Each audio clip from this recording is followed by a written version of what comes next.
Bem, então, muito boa noite a todas e todos. Estamos aqui mais uma noite, ainda é final de tarde aqui em Pelotas, nos encontros Nietzsche-Mercosul.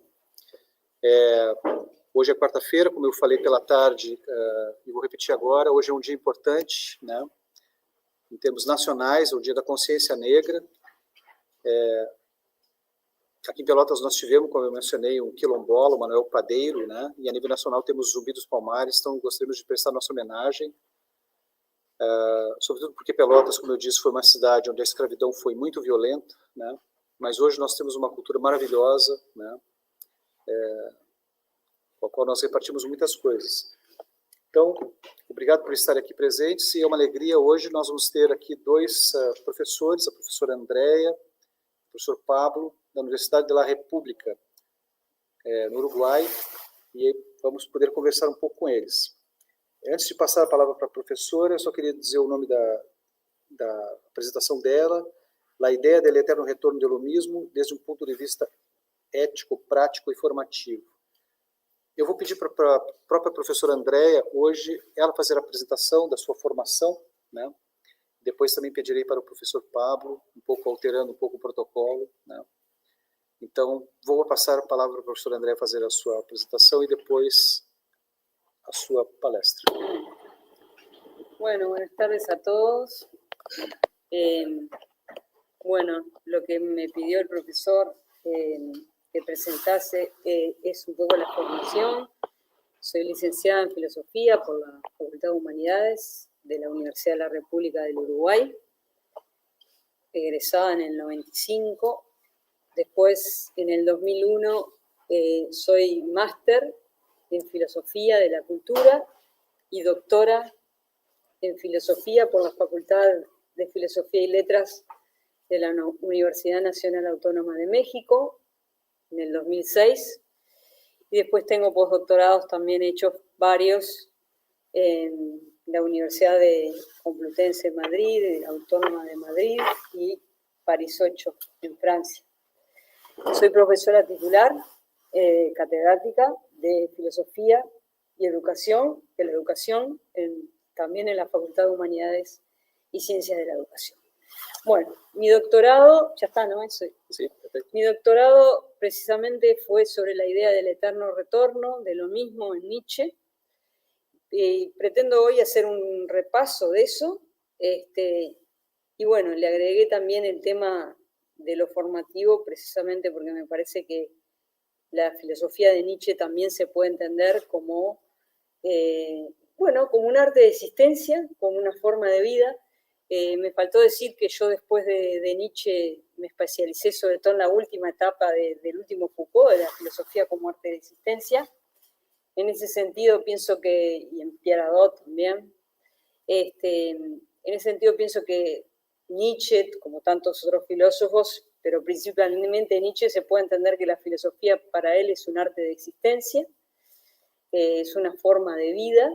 Está claro toda la crítica que él hace a los profesores de filosofía, a los doctos, y que él opta por esta filosofía a lo antiguo, que la filosofía para él tiene que transformar la subjetividad y la vida.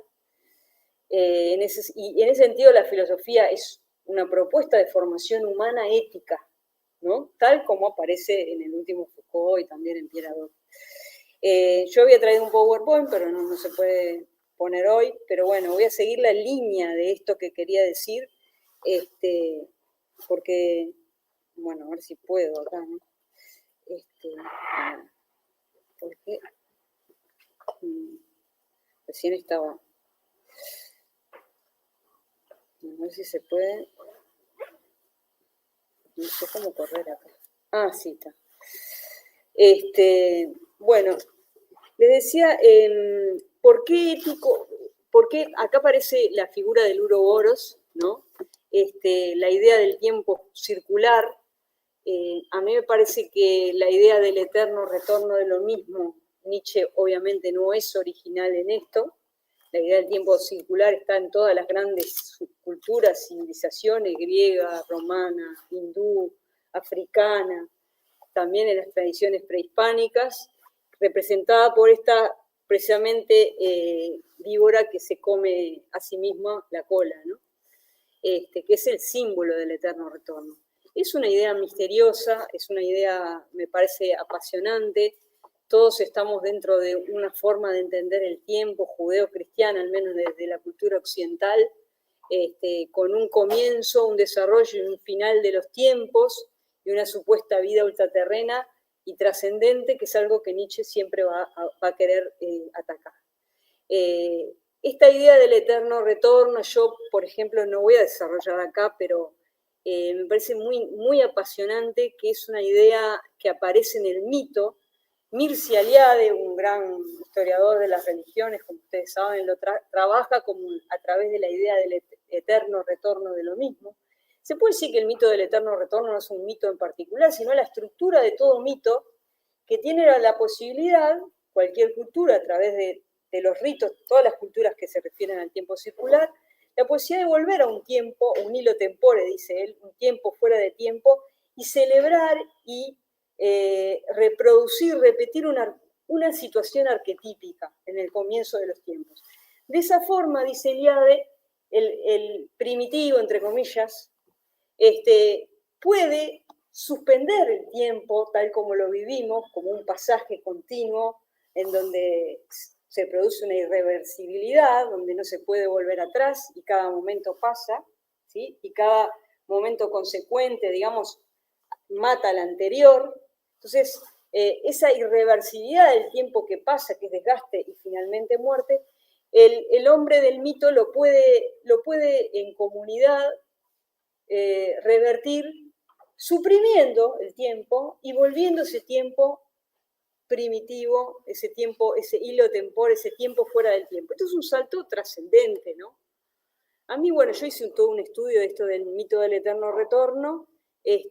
También es una forma de convertir el tiempo que es profano en tiempo sagrado, ese volver al tiempo mítico, ese tiempo inicial, y también la posibilidad de repetir continuamente ese momento inicial, ¿no? Y tener una especie de vida arquetípica. Se puede decir que el eterno retorno es una forma de platonismo, grosso modo. En la historia de la filosofía, otro pensador interesante que había atacado el tema de la repetición es Kierkegaard, casi contemporáneo, digamos, a Nietzsche, también filósofo del siglo XIX, dentro del contexto del existencialismo, un filósofo danés, tiene un libro que se llama La repetición, que es muy interesante, y también podemos decir que ahí no se trata de la comunidad, sino que ni de una creencia en un tiempo cíclico que se va a volver a repetir continuamente y que tiene la posibilidad de repetirse, sino del salto de un individuo que a través de la fe puede solicitar la repetición. El ejemplo de esto que pone la repetición es el dilema de un joven enamorado, ¿no? Que se plantea a través de un personaje la posibilidad de repetir. Constantino Constantius se llama. Decide repetir una situación, ir a Berlín de nuevo como lo había hecho antaño. Vuelve a Berlín y se da cuenta que nada puede ser lo mismo, que para el ser humano no está dado la repetición. Y se acordó de la historia de Job. ¿Se acuerdan que Job es un gran creyente, ¿sí? Una persona piadosa, y Dios con el diablo hacen una apuesta de que va a caer en el pecado, que va a dejar de ser piadoso, y finalmente Job recibe cantidad de problemas de todo tipo, enfermedades, muertes de su familia, es decir, un estado bastante desesperado, pero él no deja de ser fiel. Y finalmente por eso Dios le da el doble, le da la repetición de lo que tenía. Entonces, ahí Kierkegaard, como todos, si los conocen la filosofía, que es una filosofía que considera que los verdaderos filósofos son Abraham, Moisés, no es ni Hegel, ni Platón. ¿Sí? La gran filosofía es vérselas con la angustia y la desesperación, y bueno, y la religión es una respuesta trascendente al gran dilema del hombre, que justamente tiene que ver con la relación del tiempo, que es absolutamente irreversible, ¿no? Y que en su progresividad nos trae el desgaste y la muerte final. Pero ese salto, esa posible repetición, solo es dado es posible en un acto de trascendencia, ¿no? Solo le es dado para al hombre que da un salto de fe, ¿no? Porque para el ser humano, en su condición mortal, no nos es dado la posibilidad de repetir.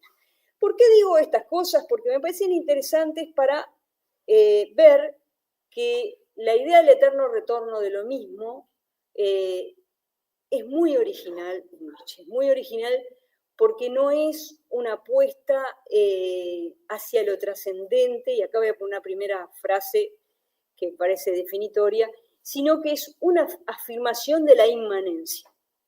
¿Sí? También, si no tiene nada que ver con la trascendencia, sino la afirmación del aquí y ahora, y principalmente del instante. Yo voy a decir que tiene aspectos ético-prácticos y formativos, pero sobre todo digo que es una distinta visión de la relación con el tiempo, del sujeto con el tiempo.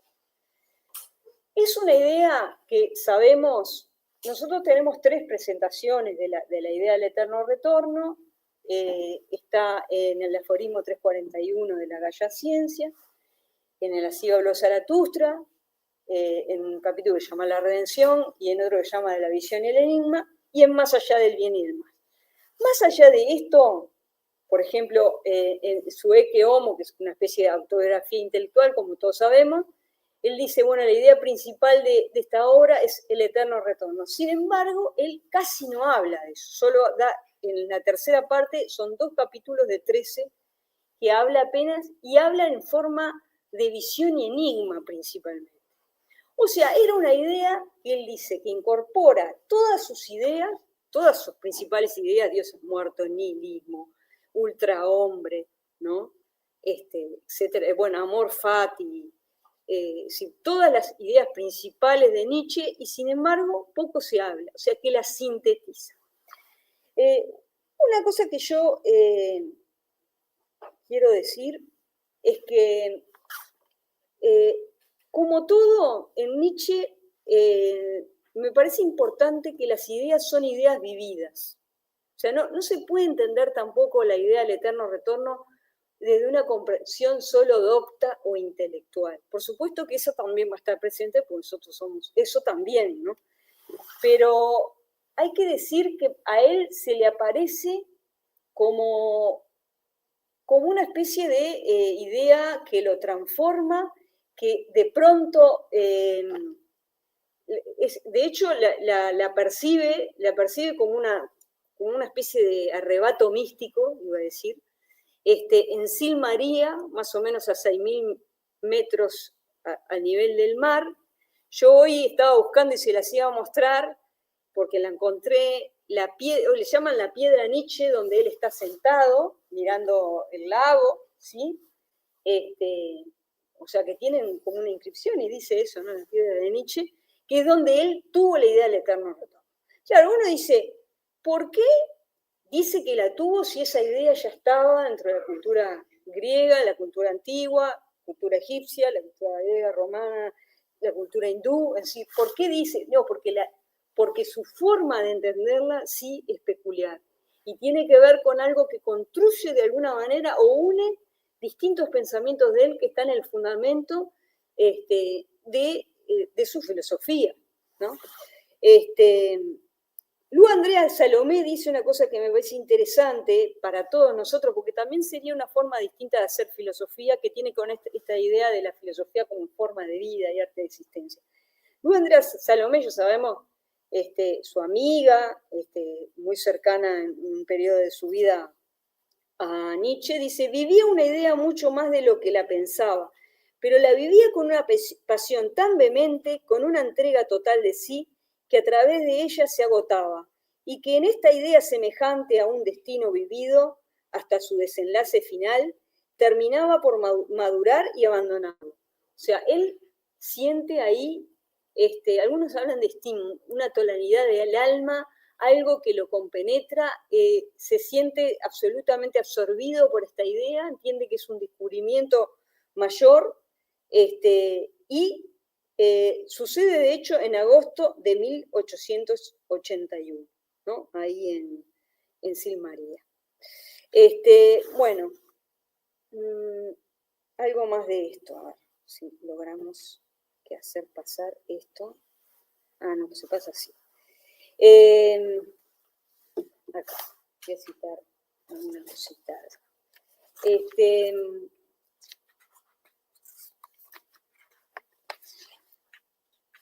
Entonces, Halevi hace algunas referencias a esto, un biógrafo de Nietzsche dice,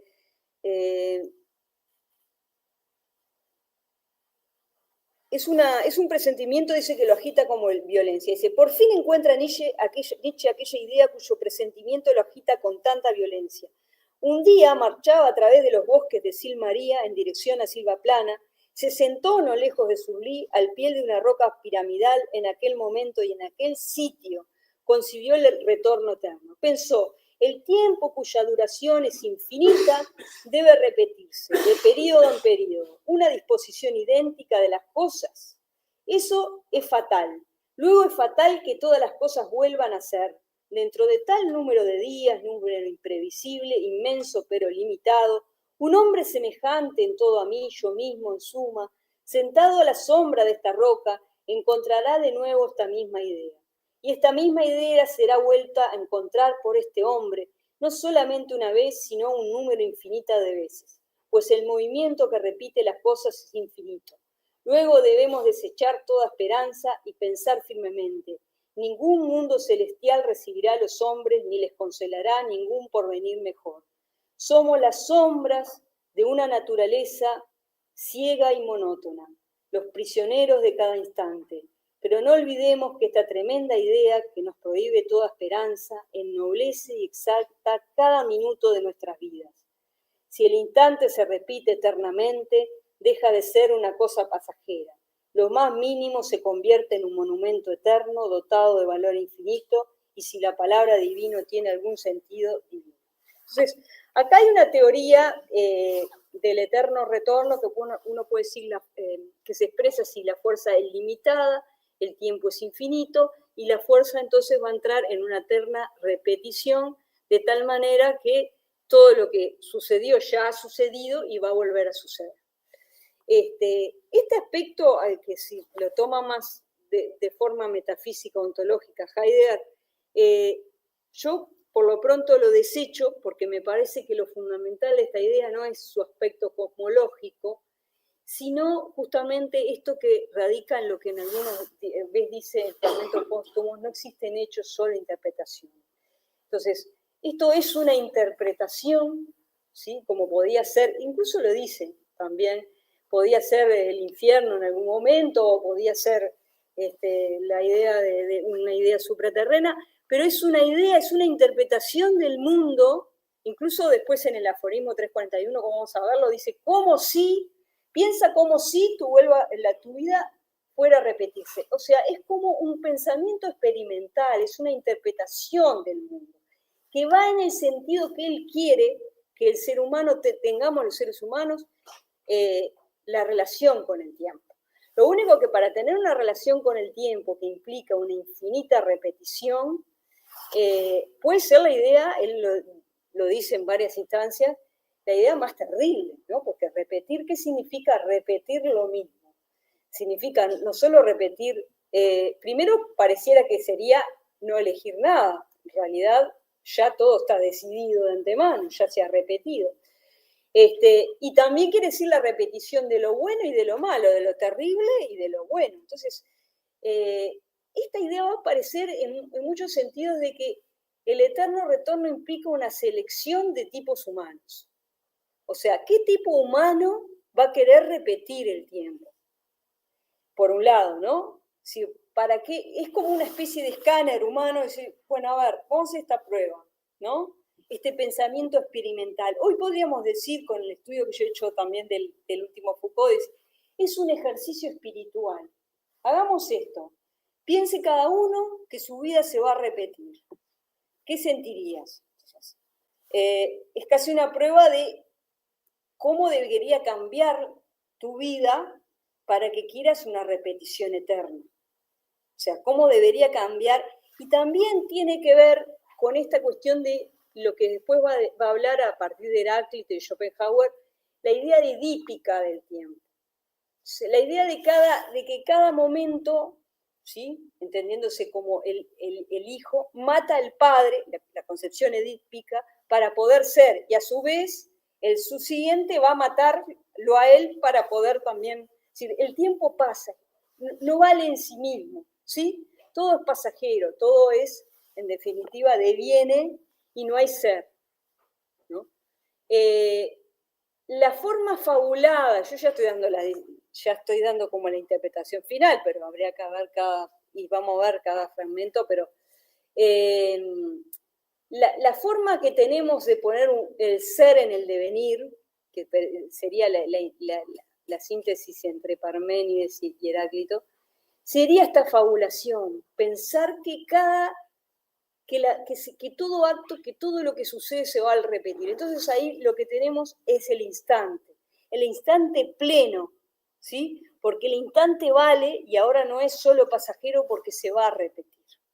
Entonces ahí se meten todas las ideas de Nietzsche, ¿no? Es decir, la transmutación de todos los valores, es decir, cómo tengo que transmutar lo malo en bueno, cómo debo lo negativo en afirmativo, ¿sí?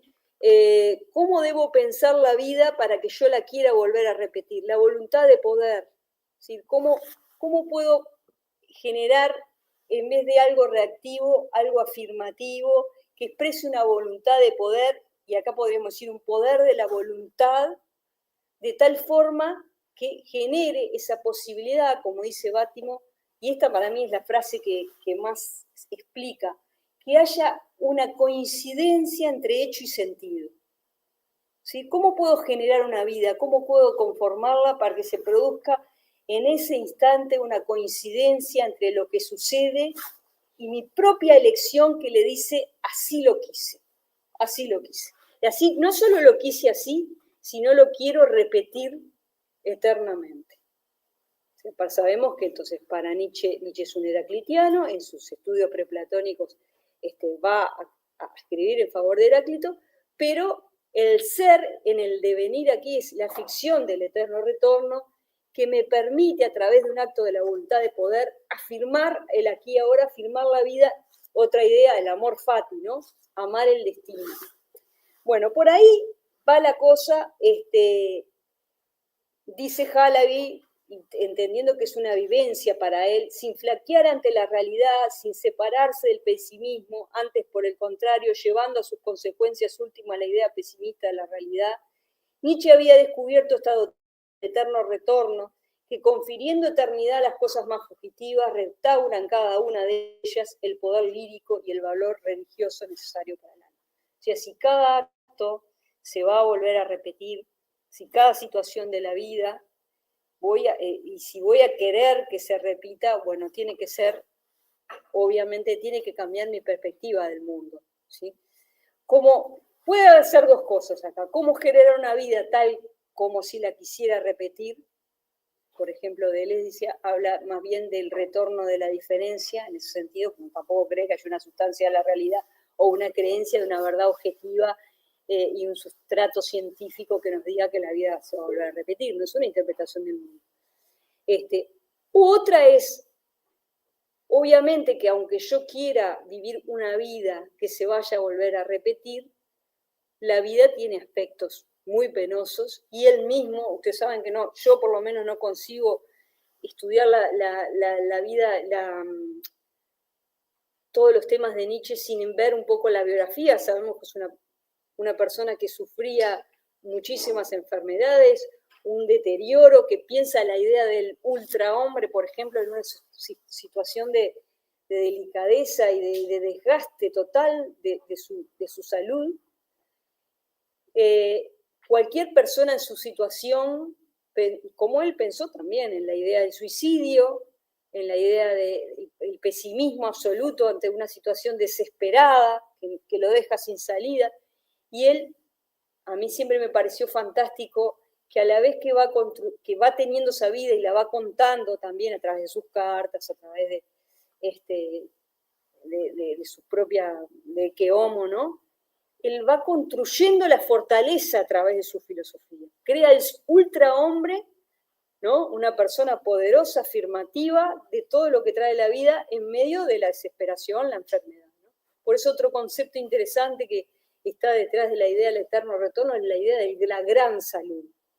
¿Qué es la gran salud? No es la ausencia de enfermedad, sino que yo creo que es esta salud que trae el eterno retorno, o sea, la posibilidad de afirmar la vida con todo lo que ella tiene. Entonces, yo creo que hay que ver que él está buscando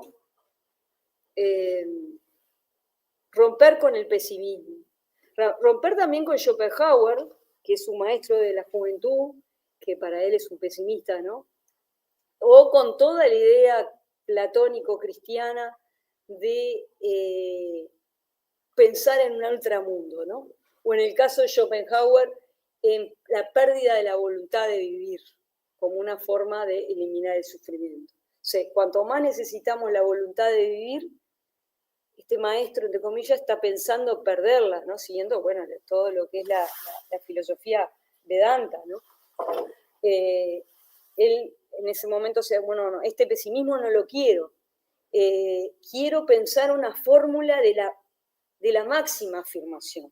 Yo voy a repetir mucho esto porque otra vez pienso que es una idea que no solo se puede entender intelectualmente, se tiene que entender también vivencial y emocionalmente, porque así él la concibió. Porque si no sería como decir, bueno, pero en realidad está diciendo una cosa que ya la sabía, ¿cómo es que es un descubrimiento? Si él, esta idea del eterno retorno ya está en todas las grandes culturas, ¿no? La idea del tiempo cíclico. No, porque el lugar que le da en su teoría y en su vida es muy particular, la forma de entenderla, ¿sí? Entonces,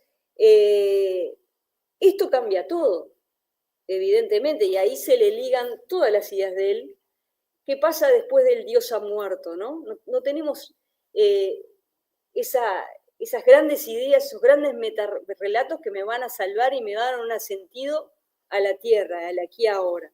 ¿Qué caigo? ¿En un pesimismo, en un nihilismo pasivo? ¿Todo es igual?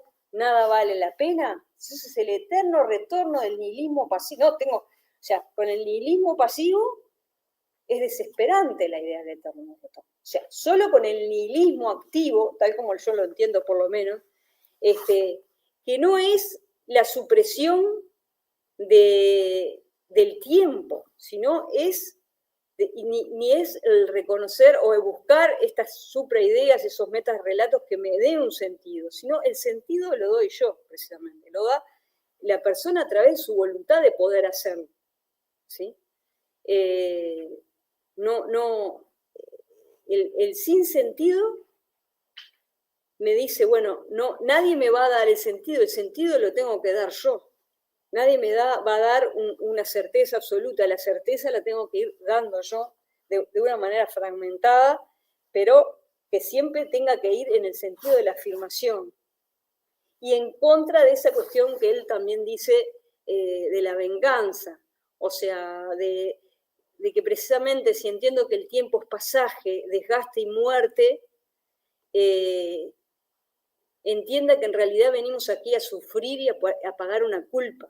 Cita eso de Schopenhauer por un lado y cita eso de Anaximandro, esa idea de que bueno, que en definitiva este formato de tiempo lineal lo que me muestra sin Dios en el horizonte, sin idea absoluta, es que en realidad venimos acá a sufrir y a pagar una pena que vamos parece que a expiar con la muerte. No, lejos de eso, ¿no? ¿Cómo podemos hacer y detener de una forma ilusoria, perspectivista, interpretativa, ese continuo devenir que es desgaste y muerte? ¿Cómo darle ese estatus cuasi divino al instante? Con la idea del eterno. Esa es la gran apuesta de Nietzsche, ¿no? Bueno, yo ya dije lo de Eliade y Nietzsche, Eliade, perdón, y Kierkegaard. Vamos al aforismo 341, que es el la primera expresión, que lo llama como el peso más abrumador. Yo acá tengo en portugués, no sé si está bien traducido acá, pero lo encontré, voy a leer. Esta vida como você a está vivendo e já viveu, você terá de viver mais uma vez, e por incontáveis vezes. E nada haverá de novo nela, mas cada dor e cada prazer, e cada suspiro e pensamento, e tudo o que é inefavelmente grande e pequeno em sua vida, terão lhe suceder novamente, tudo na mesma sequência e ordem. E assim também essa aranha e esse luar entre esse ar, e também esse instante é eu mesmo. A perene ampuleta do existir será sempre virada novamente e você com ela, partícula de poesia. Bueno, espero que esté bien la traducción y perdonen la lectura, pero más o menos creo que se entendió. Bueno, como ven, es el peso más abrumador, ¿no? Esto de que, claro, ¿cómo tendremos que cambiar para que no sea el peso más abrumador? Esta idea que todo se va a repetir, cada cosa, ¿no? Y él va a decir el placer y el dolor, porque como dice en el Zaratustra, todo está ligado, todo está enamorado. Si uno quiere repetir el placer, eso está ligado a un dolor, ¿sí? Esta idea de que el amor fati implica una idea estoica, ¿no? Esta idea de acordar con lo que sucede, con lo que es, no generar un suprasmurgo para evitar o una idea, no, esto es lo que es, y esto que es está todo ligado. Y después va a decir, no solo esto, sino todo el escenario, ¿no? Todo absolutamente está ligado, porque si yo quiero que se repita un acto de mi vida, quiere decir que quiero que se repita con todo el escenario a lo que está ligado. O sea, es muy fuerte esa idea de afirmación. Por supuesto que yo vuelvo a repetir, desde mi concepción de cómo yo lo leí, es un ejercicio espiritual, es un experimento, es una interpretación del mundo que va a influir si la adoptamos tanto como pudieron influir otras ideas del mundo. Pero esta va en el sentido que Nietzsche quiere que vaya la cosa. Por eso es una idea fundamental y tiene consecuencias ético-prácticas. Formativas, digo yo, ¿por qué? Porque detrás de esto hay un proyecto de formación humana, o de ultrahumana, digamos. El tipo de ser humano, queremos criar y conformar ese tipo de ser humano que quiera volver y repetir lo que es y lo que ha sido, porque después vamos a ver que eso de lo que ha sido es un peso bravo para el eterno retorno. Entonces acá esto en realidad es también esta prueba de que muchos te va a mostrar lo reactivo que hay en tu forma de ser, ¿no? En tu vida. Entonces, si vos realmente pensás que es una idea horrorosa, algo tenés que cambiar para poder conformar, para poder querer repetir todo, ¿no? Hay una idea acá que ahora después la voy a decir más adelante, pero que también la menciona Halevi, esta idea de que el eterno retorno quiere decir que si vos lo que amás, tenés que amar la repetición, y que si vos lo que amás es yo qué sé, estudiar, estudiarás. Si vos lo que amás es, yo qué sé, no hacer nada, repetirás el hacer nada. O sea, que hay un tipo de elección también. Después se va a ver que en la visión y el enigma hace falta la decisión para el eterno retorno, no me quiero adelantar, pero hay algo del tipo, bueno, vive tu vida tal que ames querer repetirla, pero siempre a la salvedad de que no solo se va a repetir lo que amás, es imposible, porque todo está ligado y enamorado y la vida tiene todos los aspectos, ¿no? Bueno, por ahí va esta idea del aforismo 341, y después ya sabemos que está nacido el otro Zaratustra y más allá del bien y del mal, ¿no?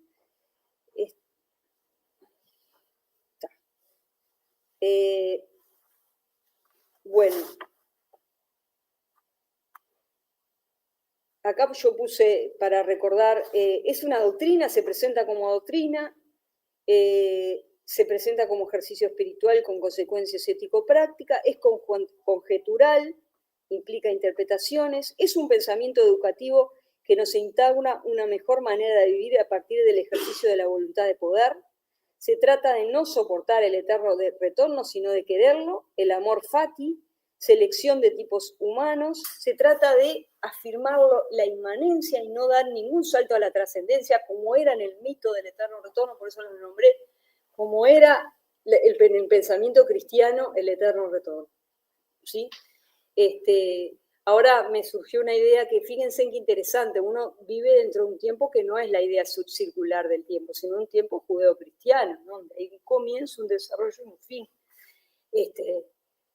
Supuesto un final de la historia, donde se va a dar un juicio final, bueno, depende cómo sea la versión del cristianismo que estemos partiendo en esta concepción de la historia. Pero es interesante que también dentro del tiempo cristiano la idea de circular existe, porque nadie puede vivir con esa idea de que el tiempo que pasa y es irreversible, continuos como desgaste, deterioro y muerte. Entonces, también dentro de la concepción del tiempo judeocristiano hay momentos de circularidad.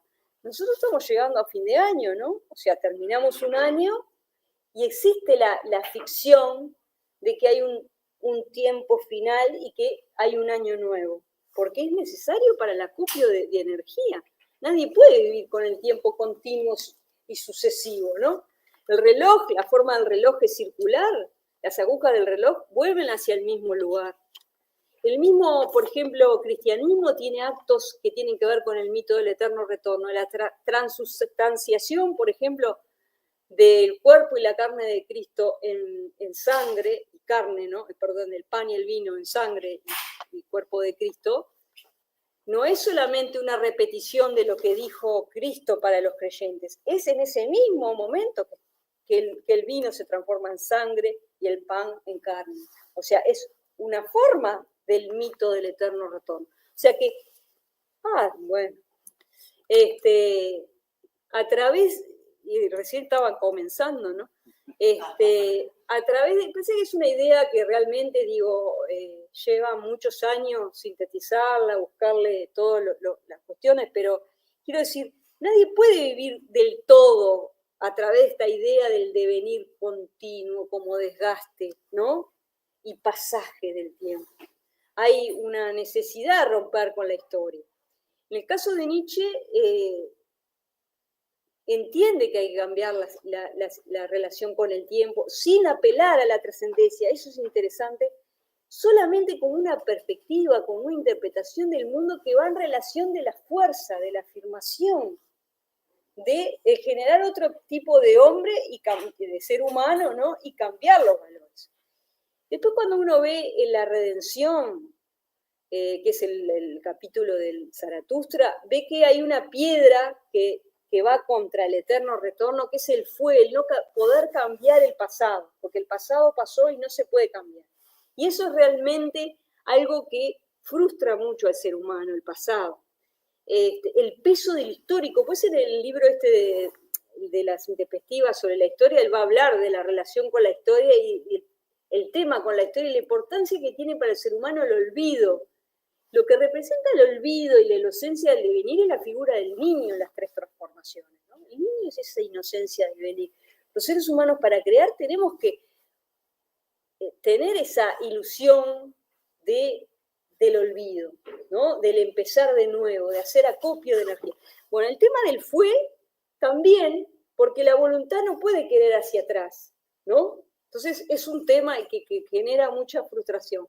Bueno, el eterno retorno implica también el querer hacia atrás, el querer lo que no se puede cambiar.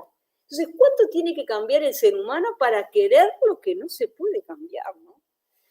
Y por último, la visión en el enigma, que aparece una visión transmitida por un personaje que le dice el enano, ¿no?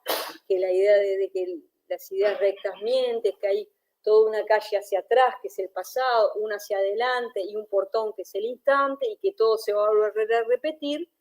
Esa es una visión cuadrada o, digamos, simplificada del eterno retorno. Ya todo se ha repetido, este portón, esa calle para atrás, esa calle para adelante, no tenemos que hacer nada, porque si todo se ha repetido, este instante que yo estoy hablando acá, ya se repitió. Hasta que aparece la figura del pastor atragantado por una serpiente, que es el símbolo del eterno retorno, de lo mismo. Pero no basta con eso, porque esto sería la idea del eterno retorno tal como la conocemos, sino que el pastor dice que está siendo asfixiado, atragantado por la serpiente, pero la muerde, ¿no? Alguien le dice muerde, muerde, el pastor le dice muerde, y, perdón, el que estaba atragantado es un hombre que está en el piso, el pastor le dice muerde, y ahí dice que aparece un hombre transformado, aparece un hombre, porque está el factor de la decisión, así como lo interpretamos nosotros, ¿no? O sea, y no solo nosotros, muchos filósofos, entre ellos Bátimo, que es el que más me baso yo, me parece interesante la visión de Bátimo. Entonces, tiene que haber un factor de decisión, no basta con solo interpretar el tiempo como circular, sino que algo tiene que cambiar en mí para que yo pueda decir, así lo quiero, y lo quiero infinitas veces. Eso para mí es el gran tema que une todas las ideas de Nietzsche, las más importantes, en la idea del eterno retorno. Entonces, finalmente podemos decir qué podemos aprender de todo esto, cómo podemos pensar un poco en la formación. Me voy a lo último porque ya no hay posibilidad de...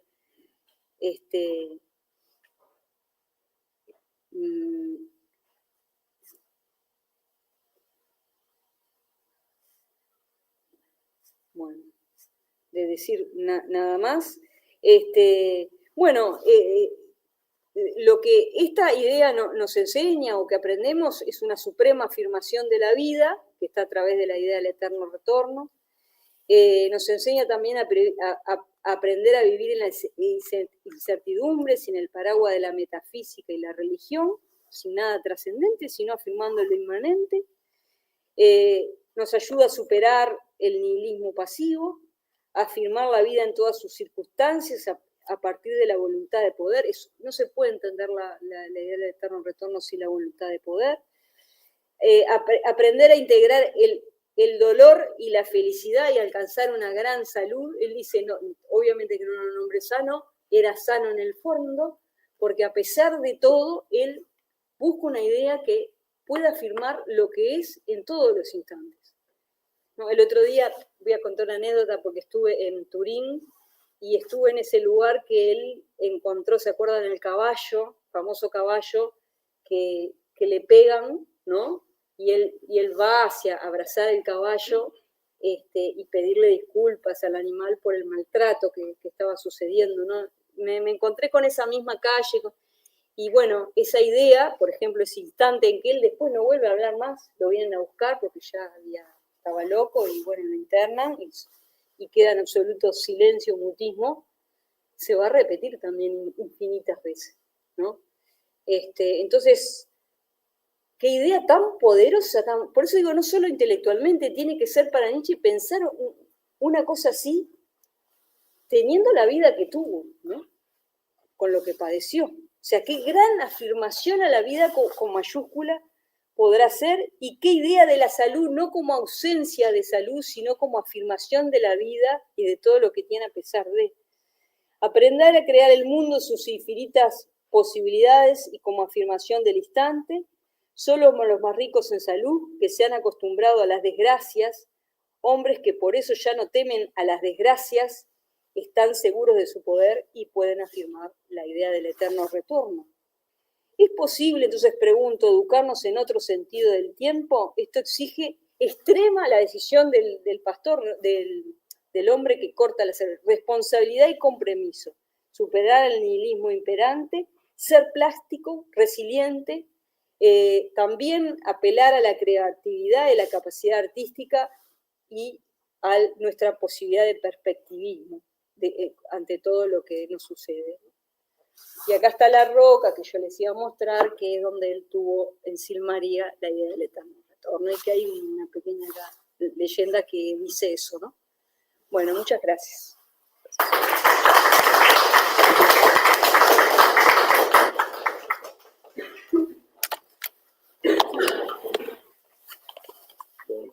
Muito obrigado, Andréia. Muito obrigado. Passa Sim, passo a Pablo agora, vamos chamar Pablo. Então, obrigado pela sua palestra, sua exposição. A gente tem uma boa tradição de abordagem do eterno retorno aqui no Brasil e vamos ter um bom debate depois.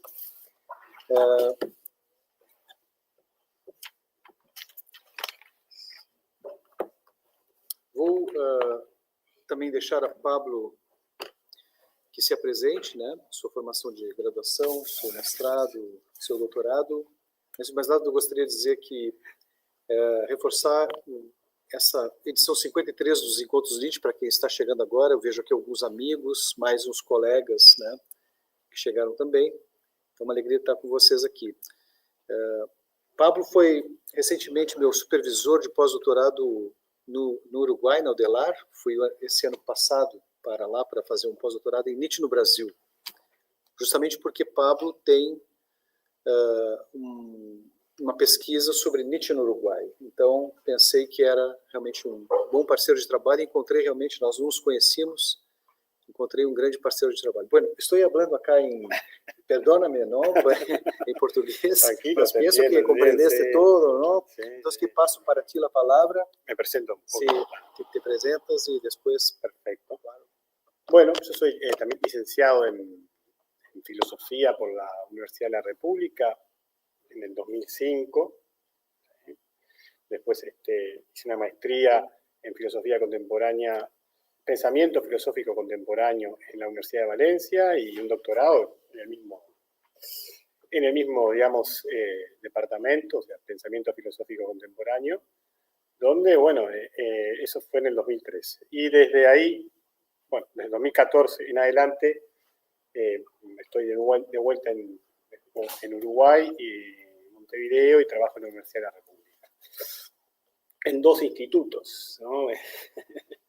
Ahí no, en Uruguay tenemos que también mezclar, juntar, digamos, institutos para juntar horas y eso. En fin, Instituto de Historia de las Ideas, donde soy profesor adjunto, y el Instituto de Filosofía, que ahora ya no es más instituto, sino se llaman ahora en estas reformas que estamos teniendo unidades académicas.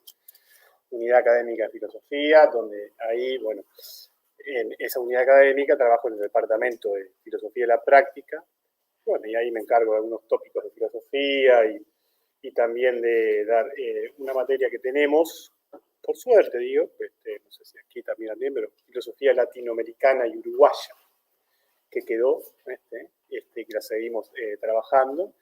Antiguamente era una cátedra, hoy no. Hoy es una materia dentro de, digamos, de la licenciatura, pero bueno, hay interesados. Y dentro de ese campo también es que me muevo. No es que me dedique específicamente a, bueno, voy a decir filosofía latinoamericana, porque siempre hay esta controversia entre pensamiento latinoamericano o filosofía, como si no quitándole un poco, digamos, esa característica, ¿no? Bueno, yo no es que me dedique específicamente a filosofía latinoamericana, pero también me interesa la filosofía, como decía Sea, sin más, así, ¿no? Y a partir de ahí, bueno, incorporar la buena filosofía o los buenos filósofos, diría, la buena filosofía a los problemas reales, ¿no? Y ahí, en esa unión, bueno, es que me he encontrado trabajando la filosofía de Nietzsche y los problemas reales de, bueno, algunos problemas reales que tienen que ver sobre todo con la filosofía en América Latina y en particular en Uruguay, ¿no? Es decir, sobre todo, esto me ha permitido, digamos, tener una doble visión, un doble trabajo, ¿no? Es decir, conocer la obra de Nietzsche por un lado y dedicarme no como un erudito, un filólogo, sino como una herramienta crítica de filosofía, y por otro lado conocer, digamos, el archivo, vamos a decirlo así, el archivo filosófico que hay en América Latina y que es bastante importante, ¿no? Es decir, no tampoco por una cuestión de, bueno, vamos a mirar acá, ¿no? Porque también dentro de nuestro continente tenemos grandes pensadores, grandes filósofos, obras que diríamos que podemos, también esto de comparar, no sé si sería fortuito, ¿no? Pero bueno, que hacen filosofía como salvando las circunstancias, ¿no? Como decía Ortega y Gasset, las circunstancias me refiero a las condiciones materiales.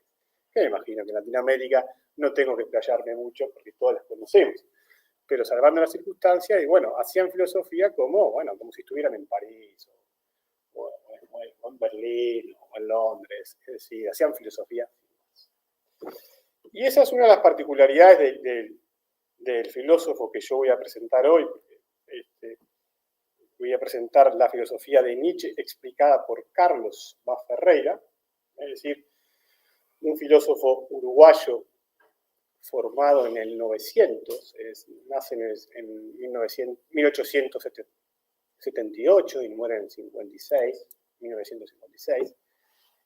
Pertenece a una generación que en Uruguay la conocemos como la generación del 900, que es una generación que podríamos decir crítica en la medida en que es una generación que podríamos decir que supera el positivismo, sobre todo el positivismo de Spencer, ¿no? Ese positivismo que llega a Uruguay. Bueno, aquí también, ¿no? La bandera brasileña no dice Spencer, pero tiene ese lema positivista, ¿no? Que ha formado, digamos, a la intelectualidad de nuestros países. Y que tiene esa particularidad, ¿no? De haber esa generación superado y haber propuesto, en el caso de Vaz Ferreira, que ahora voy a presentar un poco, que es el único filósofo de esa generación, es una generación, abro un paréntesis, es una generación básicamente de escritores, de novelistas, de dramaturgos. Tal vez les suene Horacio Quiroga, era un novelista, cuentista, bueno, Delmira Agustini, había muchas también poetas, ¿no? La propia hermana de Vaz Ferreira, María Eugenia Vaz Ferreira, una poeta. Y bueno, y también hay otro que también voy a nombrar brevemente en esa generación, que influyó mucho también sobre todo en pensar la cultura latinoamericana, que fue José Enrique Rodó, que escribió un libro muy famoso justamente en el 900, que se llamó El Ariel, parafraseando un poco la obra de Shakespeare, ¿no?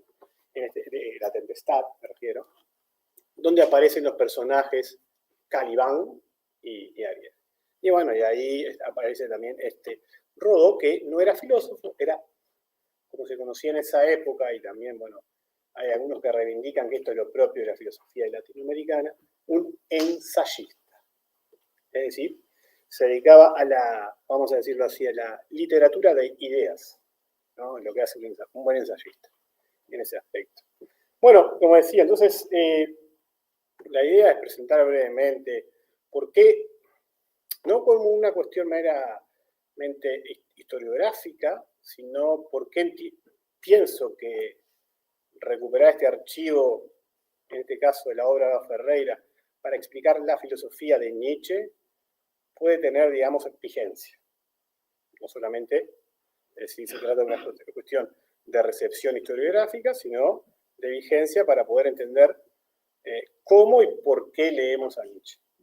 ¿No? A mí me sirvió también leyendo a Ferreira o leyendo a otros autores. Cómo leer a Nietzsche y por qué leer a Nietzsche. Y esto Ferreira lo hace en los primeros años del siglo XX, dando, digamos, estas conferencias finales que habla sobre Nietzsche en 1920.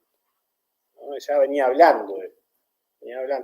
Hay que decir algunas características de su pensamiento que es propio también de la época, que prácticamente él debe tener 25 volúmenes publicados, Vaz Ferreira, y hoy en Uruguay es fácil de conseguir, no es muy fácil de conseguirlo, pero sí, si ustedes van por Montevideo, van por la calle Tristán Narvaja, la librería donde está la librería de viejos, más, preguntan por Rafa Ferreira, le van a dar los libros que publicaba en su momento la Cámara de Representantes. Es decir, el gobierno uruguayo le publicaba y tiene 25 tomos. Claro, y como un autor puede tener 25 tomos, vivió tanto tiempo, tenía tantas ocupaciones. Bueno, su manera de publicar, y esto hace con Nietzsche, es que prácticamente todas sus obras son el resultado de las conferencias orales que él da. Entonces, si uno lo lee, parece que estuviera hablando. Porque en ese momento había, bueno, hoy no hay más, pero el taquígrafo que sacaba los apuntes y, bueno, y luego Ferreira convertía esos apuntes en libros. Y lo mismo pasa con estas conferencias de Nietzsche.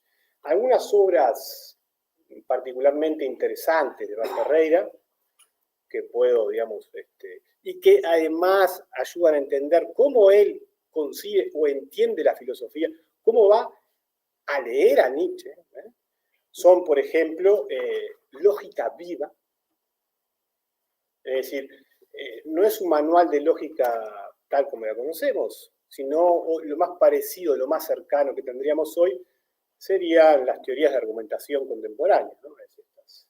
Es decir, es un intento de evitar errores y confusiones verbales, sobre todo, y hábitos intelectuales que suceden en la práctica cotidiana, académica, intelectual y cotidiana. Por ejemplo, la falsa oposición en la cual caemos constantemente, ¿no? O pensar problemas explicativos como si fueran problemas normativos. Y así muchos problemas más. Sí, Ferreira entiende la filosofía, y eso ya es como va a leer a Nietzsche, entiende la filosofía justamente en un carácter terapéutico. Es decir, de evitar esos errores que no son, digamos, malos pasos deductivos, sino que tienen que ver con confusiones verbales, decía, y equivocaciones que tienen que ver en cuanto a la naturaleza del problema. Es decir, reconocer el problema real y a partir de ahí, bueno, y uno de esos errores que a Ferreira le presta mucha atención y que tiene que ver también, por eso se acerca a Nietzsche, es la relación entre pensamiento y lenguaje. Que, bueno, que en ese momento empieza ya a tener su... No es que esta idea de la filosofía del lenguaje se descubrió en 1950, no. Esto ya es muy viejo, ya tiene muchos años, ¿no? Incluso antes de Ferreira. Y acá uno de los problemas centrales que encuentra Ferreira a la hora de discutir, a la hora de dialogar, pero sobre todo porque acá es importante cómo le entiende la filosofía, a la hora de enfrentarse a los problemas que tiene el pensamiento en cuanto a la toma de decisión, a la acción, es decir, la relación entre pensamiento y acción, ¿no? Ese es un problema central. Y él encuentra que uno de esos problemas está justamente en la relación, o mejor dicho, la inadecuada, por eso digo inadecuada, simetría que se pone entre pensamiento y lenguaje. Es propio también en su momento, cuando estaba Ferreira pensando, del positivismo. Es decir, como si el pensamiento expresara de una manera transparente y real a través del lenguaje. Es decir, lo que decimos es lo que pensamos. Entonces dice ahí lo que hay es una inadecuación, ¿no? Aparecen sin duda algunas concepciones que ya están en desuso hoy, es decir, que han sido superadas y que Ferreira las mantiene, que por ejemplo es una concepción de la interioridad, del psiquismo, ¿no? Que es imposible de conceptualizar, que hay una realidad interior, que Ferreira llama psiquismo, incluso él era muy bueno inventando palabras y habla de psiquiar, psiquiamos, es decir, estamos intentando conectar justamente esa interioridad con lo exterior. Pero cuando vamos al exterior perdemos ya eso. ¿Sí? Hay, digamos, un traspaso. Entonces, él lo considera como un traspaso ilegítimo considerar que eso es una realidad, digamos, una adecuación entre pensamiento, realidad y lenguaje. Desde ese lugar, bueno, Lógica Viva se dedica justamente a evitar esos malos errores. Después tiene libros sobre conocimiento de acción, el pragmatismo, hace una interesante crítica al pragmatismo de William James, sobre todo a la concepción de verdad. Compara la filosofía de William James con Nietzsche. Decía, bueno, Nietzsche, en realidad, todo lo que dijo William James en libros enteros, Nietzsche lo dice en pocas palabras, en los aforismos, ¿no? Sobre todo en los aforismos. Vamos a ver cuáles son los libros que leva Ferreira y por qué. Y después no solamente se dedicó, y así es como lee la obra de Nietzsche, no solamente se dedicó a los problemas teóricos, epistemológicos, la filosofía también como intentando resolver problemas, planteándose paradojas, es decir, una forma terapéutica, evitando errores, sino también a la relación que tiene esto con la práctica, a la acción. Y ahí se dedicó básicamente a la toma de decisiones sobre los problemas sociales. Tiene un libro muy interesante que es para la época también, ¿no? Es sobre el feminismo. Son 3 conferencias sobre el feminismo y luego sobre los problemas de la tierra y sobre cuestiones sociales. Es decir, era un filósofo que, hoy hablábamos el otro día, que estaba participando en el debate público. Es decir, estaba atento de lo que pasaba en la realidad y desde la filosofía intentaba, digamos, clarificar ese debate, con un objetivo, obviamente, mejorarlo, ¿no? Obviamente mejorar la calidad de ese debate. Entonces, digamos, la filosofía la entiende en ese sentido, terapéutica, pero con un objetivo que es esencial, que es mejorar el debate, porque por lo tanto mejorar el debate es mejorar la calidad de los ciudadanos y por lo tanto mejorar la calidad republicana y democrática que la Ferreira defendía, ¿no? En ese sentido. Él, como una pequeña anécdota, hablé sobre el feminismo. Bueno, en Uruguay, creo que fue en 1914, se promulga la ley del divorcio por sola voluntad de la mujer, inspirada en la obra de la Ferreira. Es decir, que las ideas no quedaban en la academia, sino que traspasaban la academia, iban al Parlamento y a veces se convertían en ley. No tal cual habían llegado, con algunas modificaciones, pero sí que, bueno, tenían esa incidencia real. La Ferreira consideraba a esa ley como mi ley, decía, la ley en la cual se han inspirado. Y después, bueno, otro tema interesante, pero no me voy a meter, que es el del problema de la tierra y los problemas sociales, ¿no? Los problemas sociales que también Ferreira está pensando en ello, que lo reduce a la mínima cuestión en esa capacidad analítica, que es el problema entre libertad e igualdad, o el problema entre el individuo y la sociedad. ¿Sí? ¿Cómo digamos, organizarnos social y democráticamente respetando o tomando en cuenta estos principios, intentando armonizar la idea de libertad y la idea de igualdad. Ferreira es obviamente un individualista, pero no en el sentido, digamos, egocéntrico, sino en el sentido, él defiende al individuo, pero entiende que, bueno, la igualdad es necesaria. Es interesante el libro de los problemas sociales porque incluso plantea una fórmula de cómo resolver esto. De cómo resolver esto. Porque entiende de que, claro, si bien lo esencial, y esto es muy spenceriano, es ir hacia la individualidad, reforzar al individuo, la autonomía, la capacidad de crítica, de argumentación del sujeto, no todos nacen con esa.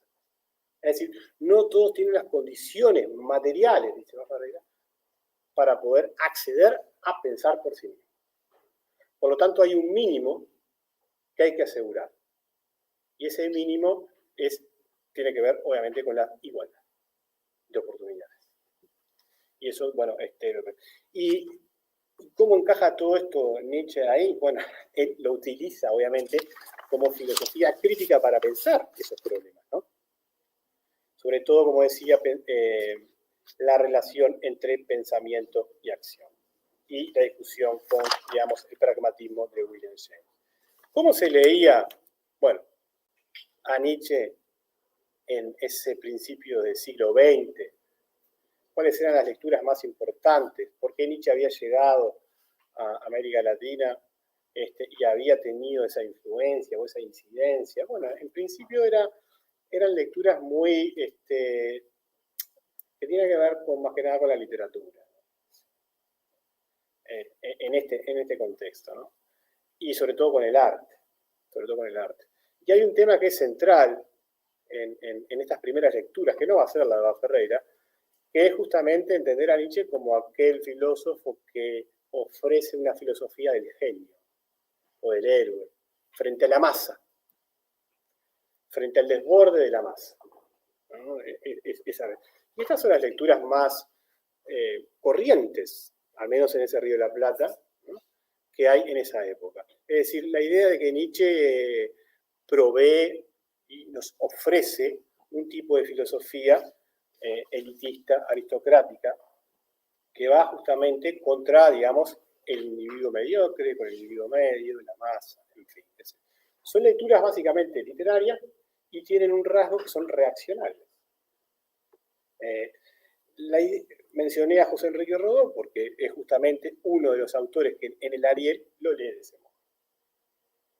Aunque Rodó hace una defensa de la democracia latinoamericana, pero es una democracia muy particular, una democracia, digamos, aristocrática, elitista, algo muy difícil de conjugar, ¿no? Es decir, de hecho, es curioso, porque hoy hay muchas lecturas actuales que vuelven a Rodó en ese sentido. Rodó también ofrece otro tipo de interpretación, pero que vuelven en ese aspecto, que vuelven en el sentido de que, bueno, hay, digamos, un genio, hay un netos también, ¿no?, al cual puede acceder ese genio, y que, bueno, y que tiene que ver todo con, sobre todo por Rodó, hay que decirlo, ¿no?, también era un ensayista muy católico, ¿sí?, y que, bueno, entendía que, digamos, el modelo latinoamericano de sociedad era el modelo latino. Y ese modelo latino para Rodó tiene dos bases. Una base que es el cristianismo, ¿no?, que es el que para Rodó ofrece esa oportunidad de igualdades. Y por otro lado, él apela a la tradición griega, la tradición sobre todo sí, griega, y sobre todo al sentido de jerarquía. Y ahí es donde aparece ahí es donde aparece mezclado Nietzsche, ¿no? Es decir, como uno de los filósofos de ese fines del siglo XIX, junto a Carlyle, Emerson también citado, aparece Renan también, ¿no?, que ofrece, digamos, una alternativa, digamos, a las sociedades industrializadas, sociedades de masa, y que Rodó ve en la imagen de Caliban. La imagen de Caliban es sobre todo personificado en el pueblo norteamericano, es decir, y más que nada en la cultura sajona. Entonces ahí hay como una dicotomía que aparece ya en estas primeras lecturas entre lo latino y lo sajón, ¿no? Lo latino como dos visiones del mundo diferentes. Y Nietzsche aparece ahí como un campo de batalla que, digamos, es tomado por Rodó de una manera muy ambigua y muy, como se tomaba también en esa época, es decir, muy, vamos a decir acá, si se entiende, desprolija, es decir, no citando, simplemente tomando y llevándolo a su modelo. Es decir, aparece ambigua porque, por un lado, hace una crítica muy radical a Rodó, como el anti-igualitarismo más radical, ¿no?, el superhombre, la bestia humana, ¿no? Pero por otro lado también menciona al mismo tiempo, y bueno, pero en Nietzsche también aparece esta idea de genio, de héroe, que nos puede servir para guiar, digamos, como faro luminoso, guiar a esta masa que no tiene ningún norte. Y aparece otra, esa es una lectura reaccionaria que es muy compartida en América Latina en esos primeros años. Después aparece otra lectura que, al menos en el contexto del Río de la Plata, que es que no trascendió tanto digamos, el mismo Río de la Plata, pero que sí que es, que puede tener cierta vigencia en algunas lecturas actuales, que es la de otro escritor, ensayista uruguayo, Carlos Reyles, que en realidad el libro se llama La muerte del cisne, y justamente el cisne es la imagen del modernismo. Y el modernismo cae. Y justamente el cisne muere porque ahí lo que hace Reyles en esta muerte del cisne es reivindicar, es tomar a la filosofía de Nietzsche, sobre todo lo que él entiende en ese momento, estamos hablando de 1910, se publica este libro, que entiende la voluntad de poder como voluntad de dominio. ¿Se entendía? Voluntad de poder como voluntad de dominio, la capacidad guerrera del sujeto. Y Reilly lo toma, digamos, como una necesidad antropológica que necesitan los pueblos latinoamericanos para superar esa barbarie, para superar esos caudillos que nos tienen sumidos en la barbarie, sumergidos en esa barbarie. No se olviden que, bueno, en esta época también tiene mucha fuerza esa dicotomía, esa discusión entre civilización y barbarie. Y en este caso, la civilización, el eje es ya no el pueblo latino, como un Rodó, sino el pueblo sajón. Curiosamente, Nietzsche es tomado o asimilado, digamos, al sujeto sajón, ¿no? Por Reyes. Y es una lectura interesante, pero bueno, también muy sesgada, muy, como diríamos, muy transculturada en ese sentido, ¿no? Es decir, muy apropiada a sus propios intereses. Entonces ahí tenemos como dos lecturas que son muy canónicas, no solamente en el Río de la Plata, sino también en América Latina, pero son dos lecturas reaccionarias. No dejan de ser lecturas reaccionarias, de tomar a Nietzsche también como un modelo, ¿no? Es decir, la voluntad de poder como dominio, como guerrero, es decir, la dicotomía entre la moral de esclavo, ¿no? y aquel superhombre, es decir, todo esto que se daba de una manera muy rápida, pero que incidía en cómo se leía a ese autor, ¿no? En este caso a Nietzsche. Y ahí, en ese contexto ya de su, porque estos autores que mencioné, al igual que muchos autores latinoamericanos de la época, son considerados, al menos por la crítica, como pensadores modernistas. Es decir, el modernismo latinoamericano tiene una particularidad muy interesante. Se supone que tenemos una superación del positivismo. Es una nueva forma también de entender el arte, el modernismo latinoamericano. Y Nietzsche es incorporado como un pensador moderno, pero en este sentido reaccionario. Y ahí es que resulta innovador, curiosa e interesante la propuesta de Baferreira frente a estos modelos reaccionarios, ¿no? Porque Baferreira, que es, digamos, contemporáneo a estos dos autores que cité y contemporáneo a muchos autores latinoamericanos de esa época, no podría decir que Baferreira es un modernista. Incluso a él las etiquetas le caen mal, pero le caen mal porque lo dice, me caen mal las etiquetas porque él establece que, bueno, clasifican demasiado, no es que esté en contra de las etiquetas, pero clasifican demasiado y no dejan pensar al autor por sí mismo. Y lo que hace a lo largo de estos primeros 20 años del siglo XX es intentar ofrecer una lectura de Nietzsche que, entiendo, supera estas lecturas reaccionarias, ¿no? Y que también tiene vigencia para la actualidad. Tiene vigencia, pero hoy diríamos también, bueno, pero hay algunas cosas que nos dice Baferreira que, bueno, había que digamos, discutir con él y dialogar con él, ¿no? Que eso también es interesante. Bueno, no es que Baferreira se haya dedicado exclusivamente a Nietzsche, simplemente lo toma como uno de los autores de esa época que viene a renovar el pensamiento. Lo entiende como él lo dice así, un removedor de ideas. Un removedor de ideas.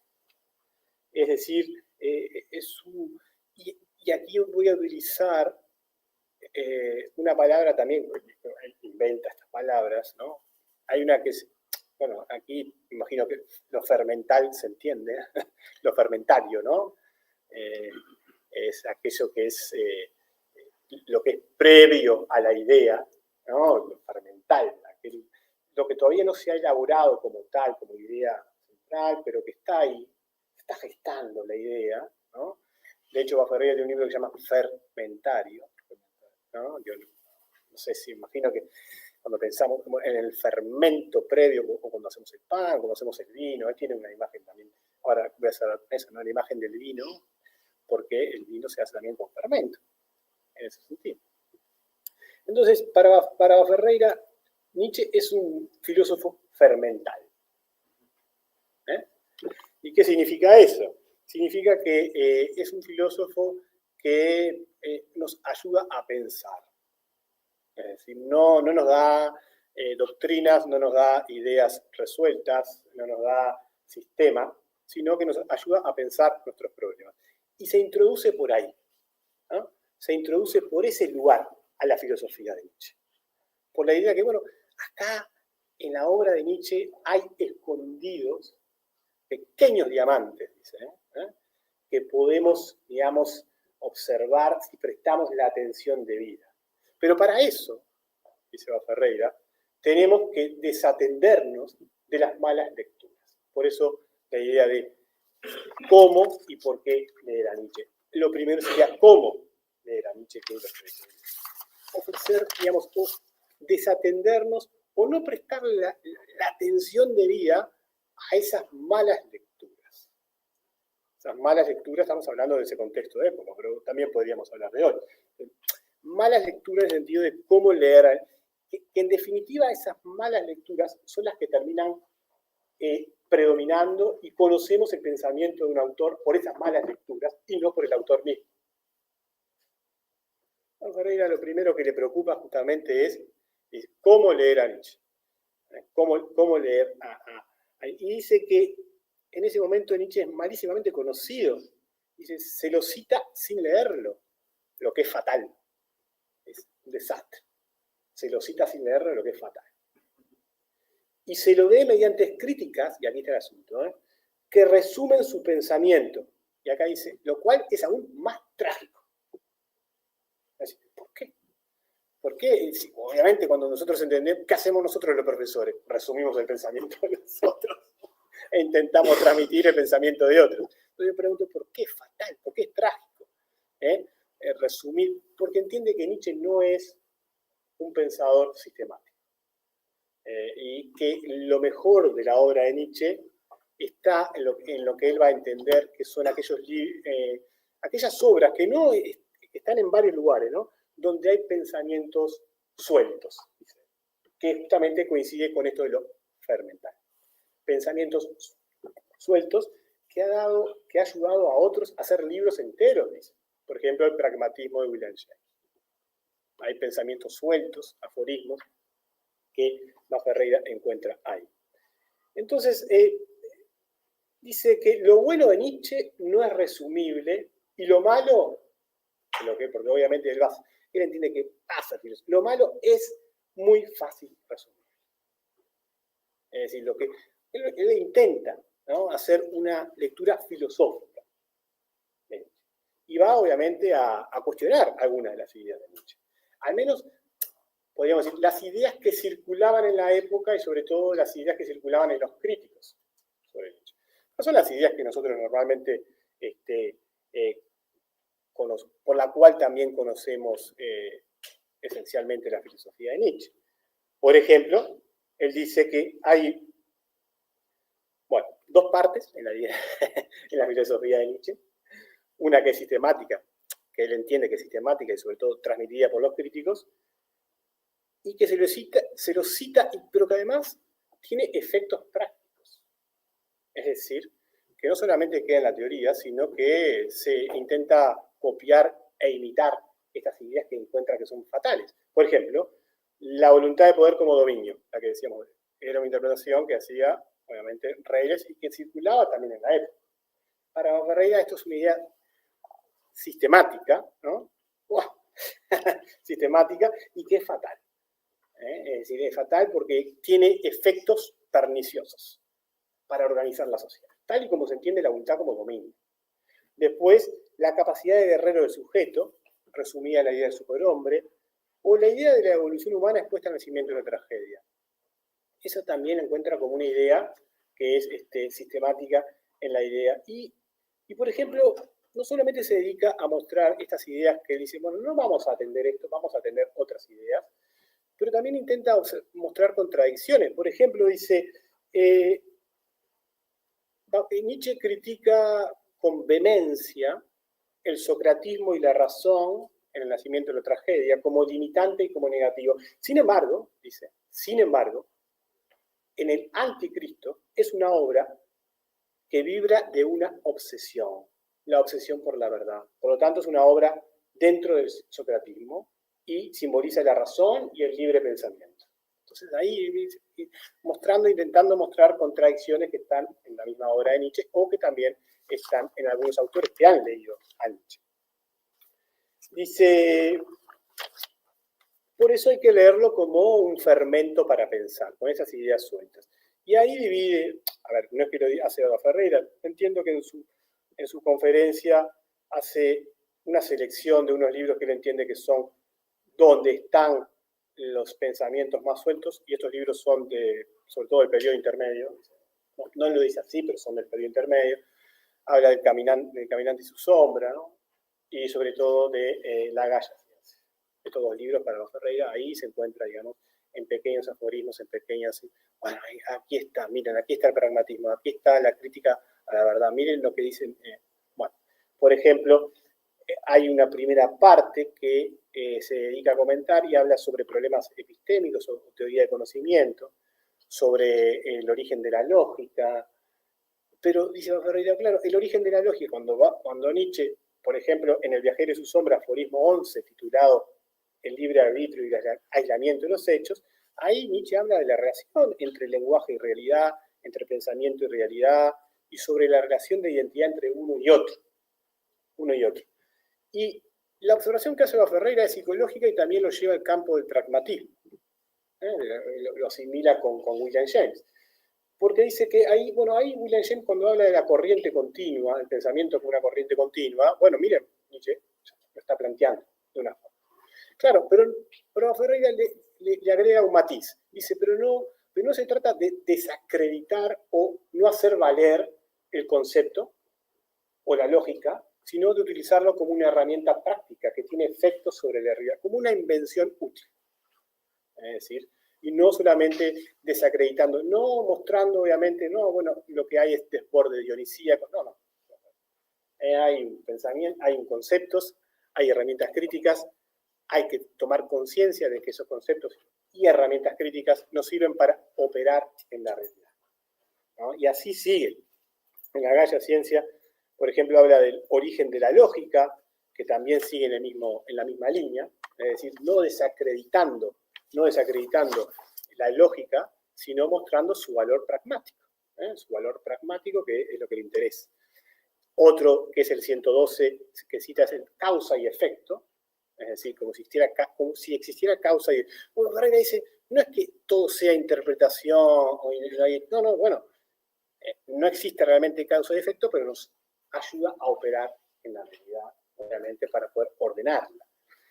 Y luego se mete, sin duda, con una discusión muy interesante que no va en el tiempo, con William James, y el tema de la verdad, y el tema de, por ejemplo, Ferreira tiene una noción muy interesante que es graduar la creencia para no forzar la creencia para actuar. Cuando William James habla de la verdad, dice, bueno, si no tenemos pruebas suficientes para actuar, me tiro. ¿No? Es como aquel que se tira al pozo y dice, bueno, no tengo pruebas suficientes para actuar, no sé si es verdadero que hay un pozo ahí, pero el criterio pragmatista te obligaría, digamos, a tirarte para ver si hay un pozo o no hay un pozo. ¿Se entiende? Entonces, claro, ¿qué dice Eva Ferreira? No, hay que obrar, hay que actuar por probabilidades. Hay que actuar, pero hay que saber actuar para poder. Entonces, Eva Ferreira dice, no. Ahí el punto es cuántas creencias son suficientes para demostrar que son verdaderas o no. Entonces el tema de la verdad ahí es interesantísimo. Y lo toma todo de Nietzsche también, ¿no? Después otro bloque temático filosófico es sobre problemas prácticos, religiosos y morales. Ahí Ferreira observa un tema de Nietzsche que está muy presente, que ha sido retomado por un filósofo contemporáneo, Bernard Williams, sobre el tema de la veracidad. Es decir, todo lo que se dice sobre la veracidad, honestidad, está planteado.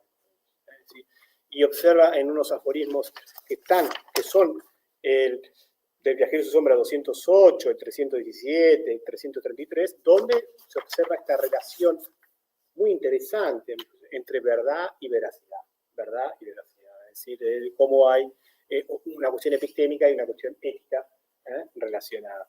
Y observa, digamos, pequeñas formas de entender la filosofía. Y luego, bueno, cierra esta filosofía sobre problemas educativos. Hay un aforismo, el viajero sombra dice que como el profesor como un mal necesario, ¿no? Habla de, bueno, somos intermediarios, simplemente, ¿no? Eso lo dice Nietzsche, intermediario para llevar el conocimiento a otro, bueno, en fin. Y también habla sobre problemas sociales, de cómo organizar la sociedad. Y también encuentro un aforismo que frente a aquellos que entendían que Nietzsche era un guerrero, digamos, aquel que valoraba la guerra, bueno, un aforismo del viajero su sombra 284 que se llama Los medios para llegar a la paz verdadera. Dicen, bueno, miren, vean a Nietzsche, vayan a observar qué es lo que dice sobre este caso, ¿no? Y concluyo, porque ya me pasé, con esta metáfora o esta idea que empezaba sobre lo fermental, y voy a citar a Cava Ferreira, porque él entiende de que su lectura puede hacer al menos justicia para la época, y podríamos también pensar de que podríamos leer a Nietzsche de ese modo también, ¿no? Es decir, intentando ver qué nos puede ofrecer para resolver nuestros problemas, como una filosofía crítica y no como una cuestión meramente erudita para demostrar cuánto uno sabe de Nietzsche, que está bien, pero que hay que también hacer algo con esa filosofía, ¿no? ¿Qué uso le damos a esa filosofía? Ivo Ferreira dice lo siguiente, y con esto cierro, Luis, ya, dice, concluyo insistiendo sobre mi comparación que resume lo que tan penosamente he procurado explicar.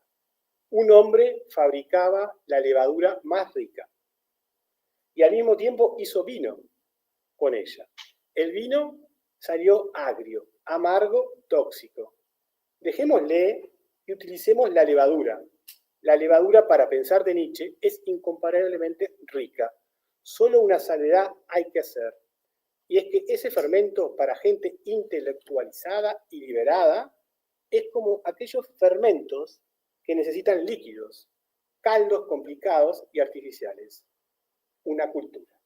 Muchas gracias.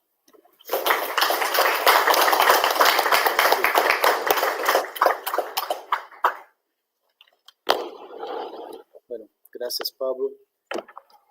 Vamos passar agora para o debate, não? Então, que abro para as questões. Kátia.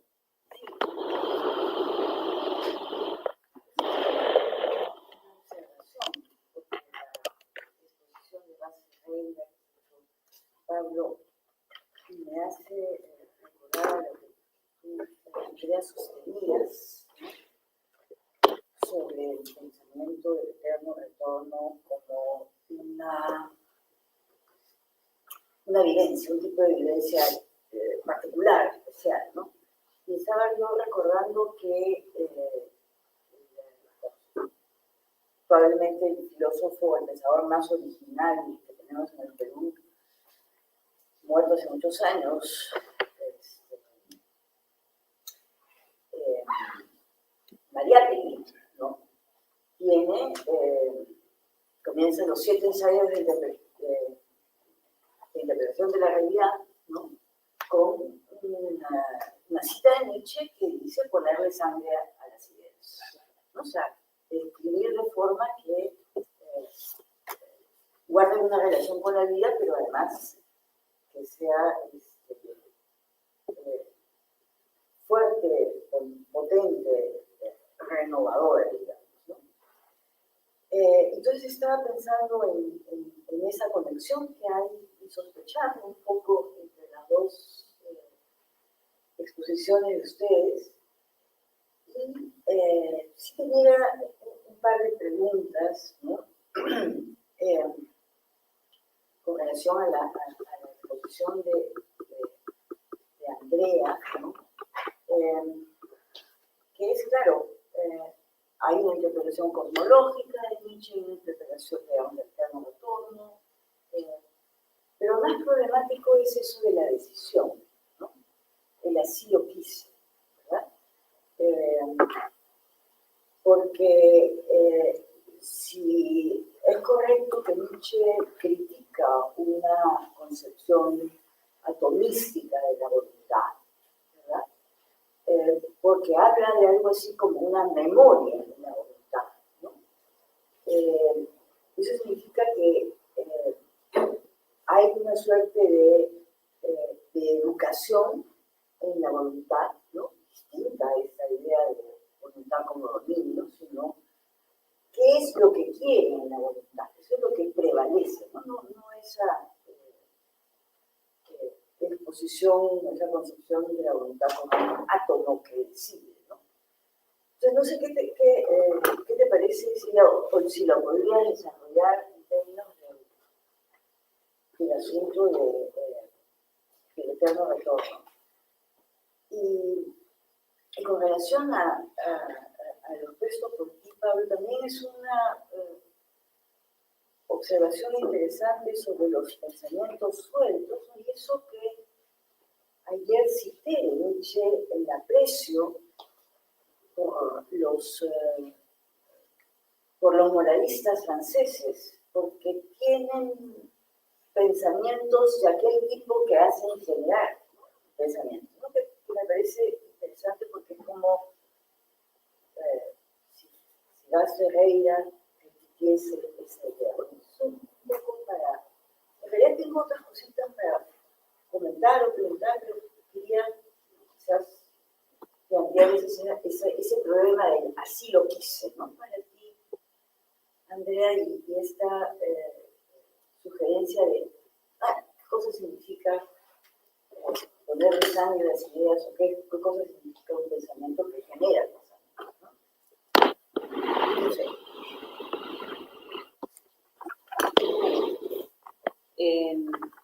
Yo recuerdo, creo que están los fragmentos póstumos, que él habla de que no quiere hablar de las esencias o los fundamentos, y que en vez de hablar de voluntad, habla de puntuaciones de voluntad. O sea, no quiere ir a los esencialismos, porque en definitiva no existe el sujeto, no existe el yo, no existe, ¿no? Y, digamos, yo creo que la idea de la voluntad de poder y el así, como así lo quise yo, tiene que ver que si no hay una conversión del sujeto de querer esa voluntad y afirmar la vida, y no solo afirmar la vida, sino quererla repetirla, si no hay una apuesta y una actualización de ese querer continuo a través de puntuaciones, probablemente, no de una vez para siempre, ¿no? En cada cosa que nos sucede, no hay posibilidad de aceptar la idea del eterno retorno, es una idea trágica, una idea terrible, que llevaría a la desesperación. Entonces creo que en cada acto, y eso se tiene que ir actualizando, tiene que haber una especie de querer, ese querer afirmar, ¿no? Entonces, en ese sentido tiene que haber una decisión.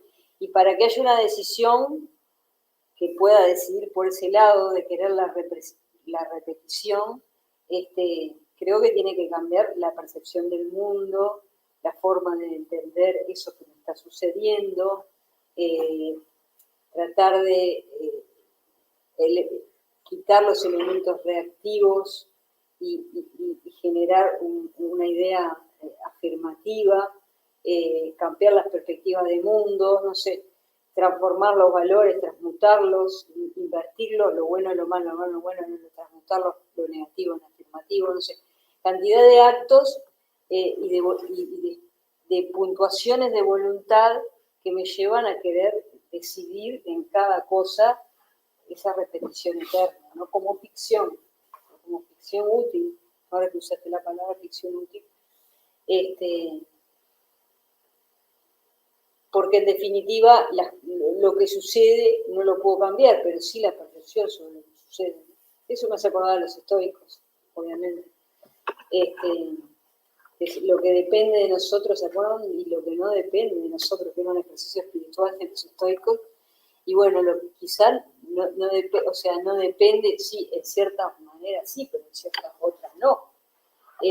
Pero sí depende de cambiar la percepción y cambiar mi percepción y mis interpretaciones para que yo pueda querer eso que está está sucediendo, ¿no? Incluso lo más pesado, incluso lo que no puedo cambiar como el pasado.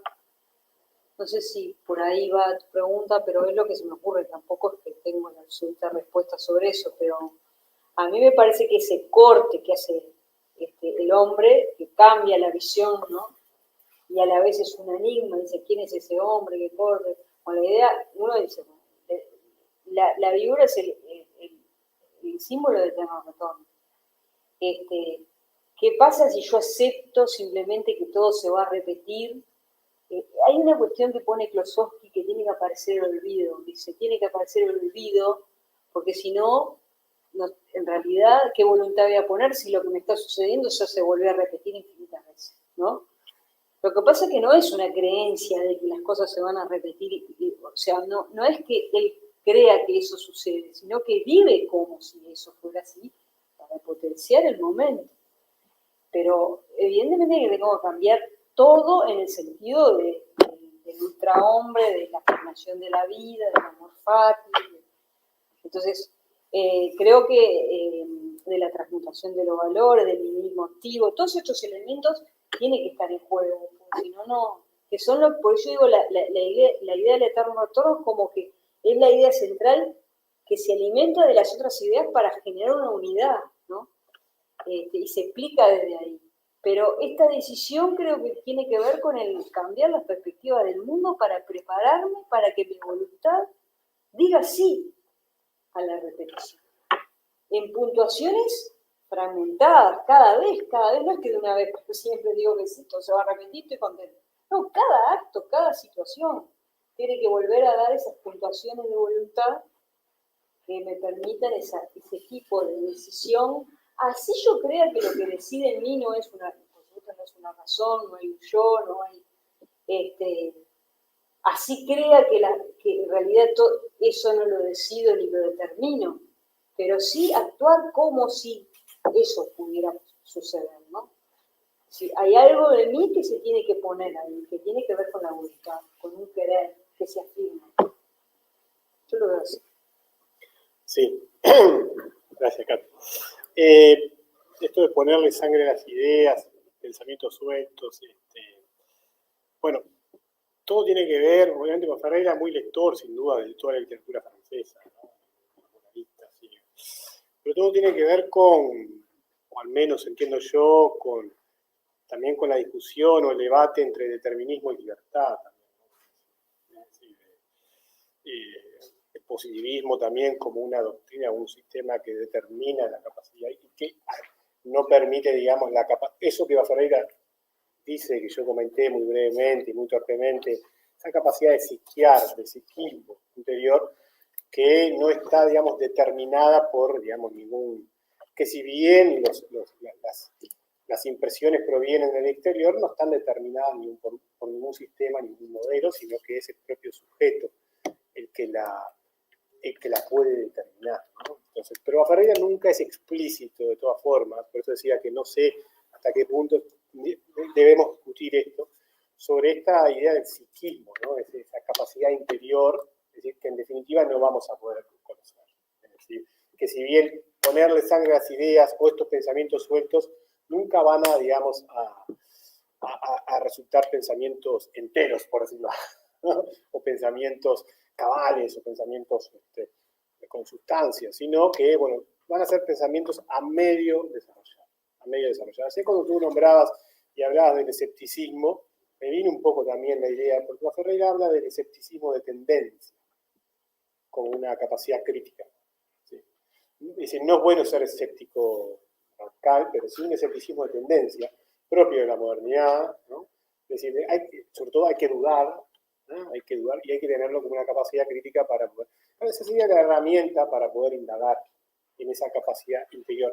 Que de todas formas, nunca se van a poder, digamos, nunca vamos a poder expresar de una manera cabal, de una manera real, esos pensamientos, esa capacidad interior. Por lo tanto, sí ponerle sangre a las ideas, pero las ideas nunca van a tener esa sangre, pero nunca van a expresarse como ideas, en todo caso, o como ideas cerradas, a eso está apuntando, ¿no?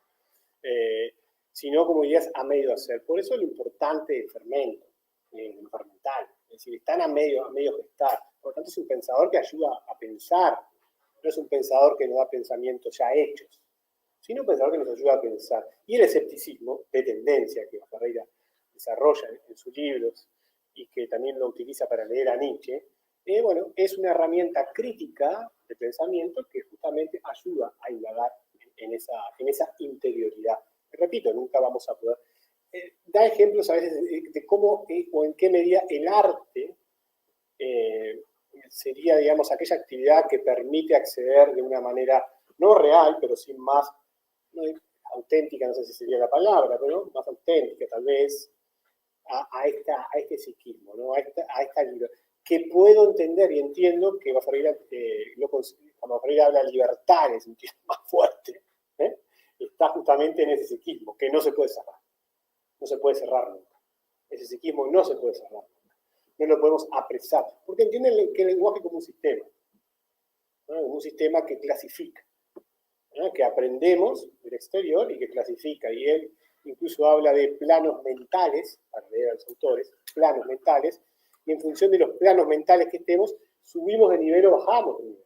Entonces se recomienda, por ejemplo, discutir o dialogar en planos mentales similares, para no ser hipócrita, para ser sinceros, para ser honestos.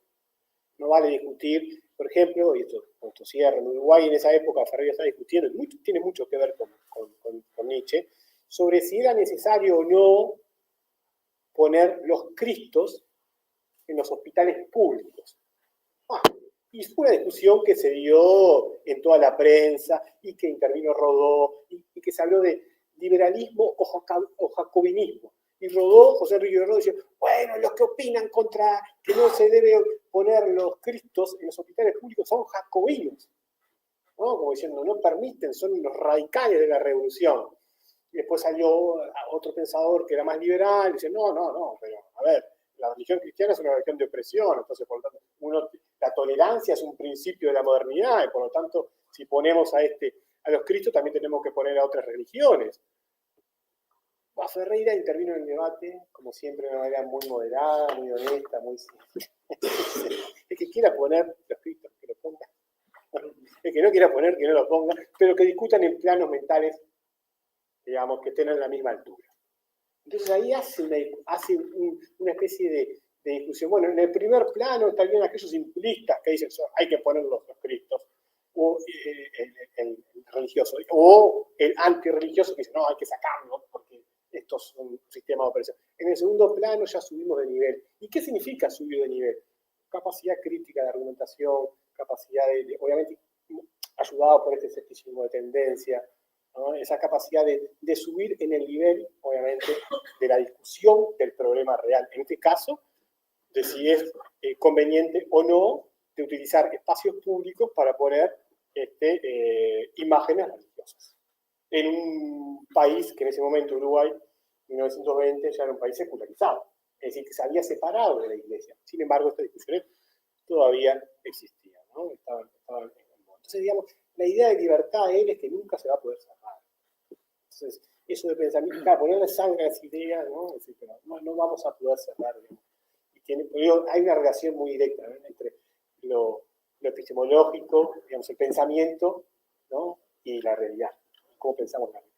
Y sobre todo los desafíos que se enfrentan al pensamiento a la hora de tomar decisiones. Eso es lo que le interesa a Ferreira y así es como le ha hecho.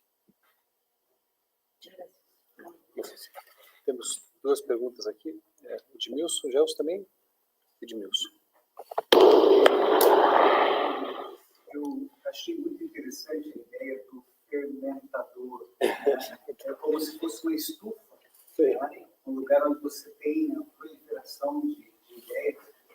E eu queria que você comentasse um pouquinho, como você falou inicialmente da literatura, e depois, imagino que entrando já dentro da academia, como que fica esse papel do Nietzsche como fermentador na literatura e dentro da academia? Onde ela é mais produtiva. Né?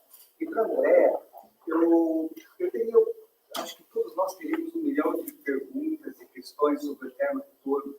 Eu acho que essa abordagem que você faz do Eterno Retorno como uma espécie de imperativo ético, né? Eu acho que é a mais, vamos dizer assim, mais palatável para nós. enquanto uma ideia cosmológica ela se torna uma coisa muito difícil, eu tenho muita dificuldade de compreender. Mas eu queria te fazer uma provocação. Se o eterno retorno é Sísifo empurrando a pedra para cima da montanha e a pedra voltando, ele empurrando de novo e a pedra voltando, isso nós temos na mitologia grega. Nós temos também na mitologia grega a ideia do rio do esquecimento no Hades. Então, o Lete, o rio do Lete, e quando as almas voltam à vida, elas esquecem. Então, até que ponto que o esquecimento não é um refresco, não é um refresco mesmo, talvez, para o grande drama que é o eterno retorno. Mas é uma provocação, não sei se obrigada a responder. Tem mais alguma questão que aí a gente passa e vamos encerrar, tá? Se tem alguém que... A gente tem muitas questões, né? Eu tenho várias também, mas... A última rodada, então, tá? Então, vou passar para a resposta. Otra cosa, sí, lo de fermentador y la academia, ¿cómo lo vivía Ferreira en su momento o cómo lo podemos vivir hoy? Son como dos planos diferentes, ¿no? Bueno, Ferreira era un pensador de su época que intervenía en el espacio público, lo que nosotros consideramos el espacio público. Por lo tanto, la academia, pero también era una academia. No lo dije, pero es el fundador de la facultad de Humanidades y, bueno, en ese momento Humanidades y Ciencias. Y luchó mucho por eso, a tal punto de que tenía una idea, que hoy la discutimos brevemente, que era central y que todavía sigue, rondando en los pasillos de las facultades de filosofía, en la medida, sobre todo la idea de profesionalización de la filosofía. Es decir, en qué medida los que hacemos filosofía nos profesionalizamos, ¿no? Hoy decimos que estamos totalmente profesionalizados, tenemos que escribir paper para sobrevivir, esto, hacer lo otro. Tenemos ya como un sistema, ¿no? Estamos en esa máquina. Pero Ferreira tiene una idea de la Facultad de Filosofía de que era, tal vez muy romántico en ese momento, ¿no? El estudio por el estudio libre. Uno iba a estudiar, pero no recibía ningún título. No daba exámenes porque estaba en contra de los exámenes. Y simplemente iba a aprender, por el gusto de aprender, ¿no? Entonces, él tenía una idea, no solo la filosofía, porque en las humanidades estaban letras, historia, y todas aquellas disciplinas humanísticas, y también las científicas, sobre todo las ciencias duras, porque estaba humanidades y ciencias.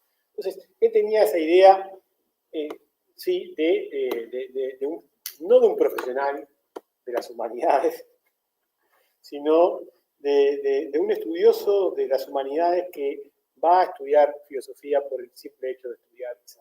Claro, obviamente que luego necesitamos vivir de algún modo y por lo tanto la profesionalización es ese aspecto que nos permite, digamos, ir por ese canal. A tal punto, y con esto cierro, de que en Uruguay tenemos una vieja discusión, que creo que se la he comentado a alguno de ustedes, entre donde uno va a estudiar filosofía para ser profesor de filosofía, el Instituto Profesores Artigas, el IPA, y ahí se dedica a hacer todas las materias pedagógicas y las materias de filosofía, y después está la Facultad de Filosofía de la Universidad de la República. Bueno, esta división conserva el espíritu de Ferreira, porque aquellos que van a la facultad, a la universidad, todavía van con esa imagen ferreiriana de, bueno, voy a hacer un estudio libre. De hecho, son aquellos estudiantes que ya tienen otras carreras hechas, son analistas, son médicos, son ingenieros, etcétera, etcétera, etcétera, y que van a estudiar porque, bueno, consideran que la filosofía, bueno, da una aportación humanística muy importante, ¿no? Y eso tiene que ver con el espíritu, cómo Ferreira creó la facultad. Pero por otro lado, obviamente que necesitamos profesores en Uruguay, porque tenemos en bachillerato 3 cursos de filosofía, necesitamos profesores de filosofía y está el Instituto de Profesores donde van a estudiar, pero que todavía ese espíritu medio combativo, si uno va a Uruguay, a Montevideo, medio combativo entre aquellos que van a estudiar por estudiar, ¿no? Y van a la facultad, y aquellos que van al IPA, al Instituto de Profesores Artigas, no, a ser profesor, ¿no? Como ahí, en ese sentido.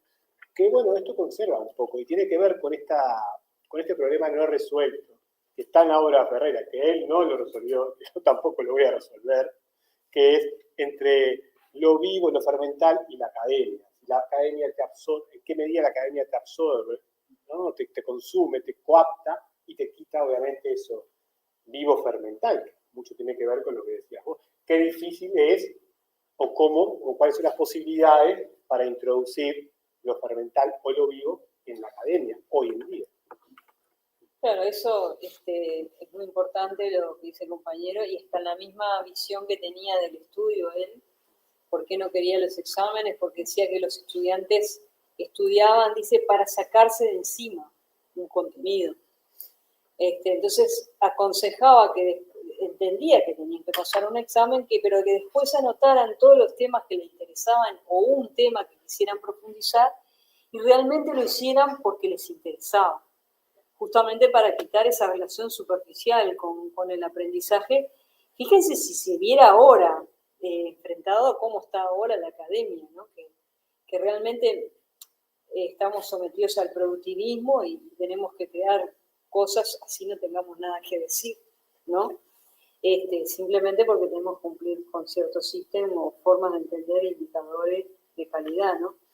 Y otra cosa interesante de Ferreira también, su concepción de que se puede estudiar por escalonamiento, pero que una cosa interesante y más penetrante que tiene que ver con lo fermentar es estudiar por penetrabilidad. O sea, algo que de repente no se entiende del todo, pero nos deja cantidad de campos y enigmas y sugerencias, ¿no? Cosas abiertas. Y bueno, y eso es Nietzsche. Si vos pensás, traducido a lo concreto de su lectura de Nietzsche, Nietzsche es un pensador, el eterno retorno es un enigma. No dice mucho de eso, sin embargo dice que es la idea más importante. Entonces, está infinitamente sujeto a la interpretación. Lo que tiene Nietzsche es que justamente es fermental y es impenetrable, tiene cantidad de zonas oscuras que dan lugar a múltiples interpretaciones. Y bueno, el eterno retorno y su relación con el olvido, me parece que es interesante. Lo que pasa es que esa imagen que vos me das de que volvemos a repetir y nos olvidamos, me hace acordar a las teorías de la reencarnación, ¿no? Que hemos pasado varias vidas y podemos volver a esta vida como un proceso de aprendizaje precisamente porque hemos olvidado eso anterior, ¿no? Que quizás esté también, porque la idea del eterno de todo estaba en los hindúes también y tenía que ver con ese ciclo de reencarnación a lo que se volvía a informar, hasta que se llegaba a un punto que ya no se reencarna más como puede ser el ejemplo el Buda, ¿no? Como que se llega al máximo de iluminación y ya no es necesario la reencarnación. De cualquier manera, el olvido creo que es una categoría interesante en Nietzsche. Yo me había mencionado el prejuicio de la historia para la vida, que justamente él dice que en ningún momento que ese historicismo llega un momento que impide el actuar. Entonces, que el olvido es necesario para justamente generar ese acopio de energía que necesita la acción. Por eso yo digo que el eterno retorno a las tres transformaciones, digamos, del camello, el león y el niño, es niño, porque tiene que ver con esa afirmación de la inocencia del devenir, ¿no? Que también tiene que ver con colocarme en el presente, porque no tengo pasado y no concibo el futuro. ¿Y quién es el que puede hacer eso? El niño, ¿no? El que se coloca, dentro de las etapas de la vida, el que más se coloca en el presente es el niño. Todos los demás estamos atribulados por el pasado o preocupados por el futuro o ambas cosas. El niño es el que más vive el instante.